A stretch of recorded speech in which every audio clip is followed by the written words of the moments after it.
అండి good morning. మీ రాజమండ్రి అమ్మాయి చూసారా? నేను ఊర్లో వెళ్ళినా సరే నా మొక్కలు నన్ను పలకరిస్తున్నాయి. నేను దోరపూడి లోన్ విషయంలో నేను అటు ఇటు తిరగడంతో మొక్కలను పెద్దగా పట్టించుకోలేదు. అయినా సరే 3 రోజులకో 4 రోజులకో వచ్చి వేస్తున్నాను. కానీ అమ్మా నువ్వు వెళ్ళు, మేము పచ్చగానే ఉంటామనేసి నాకు భరోసా ఇచ్చినట్టుంది. మొక్కలను చూస్తే నాకు చాలా హ్యాపీగా ఉంది. నాకు ఎందులోని హ్యాపీనెస్ రాదు, మొక్కల్లో ఉన్న హ్యాపీనెస్.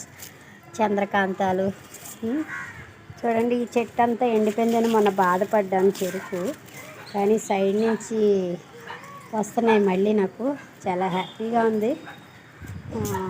మనం మనుషుల్ని ప్రేమించే కంట జంతువులు ప్రేమించడం మంచిది. అలాగే నాకు ఇష్టమైన మొక్కలు నాకు ఇష్టం. ఒక్కొక్కరికి ఒక్కొక్క ఇష్టం అనుకోండి.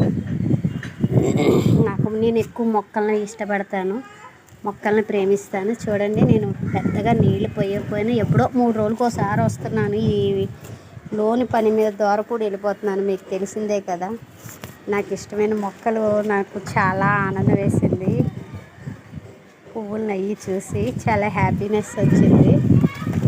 కానీ చూసారా, ఈ హ్యాపీనెస్ నాకు ఎప్పుడు ఉండాలని కోరుకుంటున్నాను. నా మొక్కలు ఇలాగే పచ్చగా ఉండాలి. చూడండి, చాలా హ్యాపీగా ఉంది. ఇది మల్లె మొక్క దూరపూడి నుంచి తెచ్చిన కాండం ఉంది కదండి, వేసింది, చిగురు వస్తుంది. ఇదిగో చూడండి, కనకాంబరాలు పెద్దగా రాపోయినా ఏదో కుండీలో హెవీగా రావు, ఎవరికో అదృష్టం ఉన్నోళ్ళకే బాగా వస్తాయి. ఏదో నా తృప్తికి ఏదో ఇలా వస్తాయి.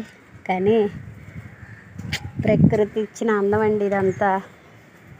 మనం మాట్లాడాలి కానీ మొక్కలు చాలా అభిమానంగా పలకరిస్తాయి. జంతువులు ఎలాగ అభిమానంగా పలకరిస్తాయో మొక్కలు కూడా.